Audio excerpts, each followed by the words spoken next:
పూల సామాగ్రిలో కుంకుమ తీసుకోండి.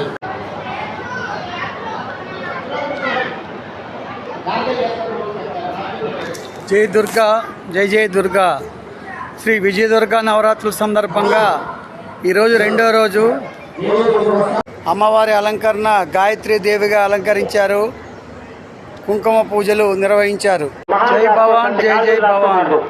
ఈ దేవాలయంలో కొలువై ఉన్న శ్రీ దుర్గా మల్లేశ్వర స్వామి, నాగేంద్ర స్వామి, శ్రీ రమా సమేత వీర వెంకట సత్యనారాయణ స్వామి వారి దేవాలయం, శ్రీ హనుమాన్ దేవాలయం. హాయ్ ఫ్రెండ్స్, ఈ వీడియో మీకు నచ్చినట్టయితే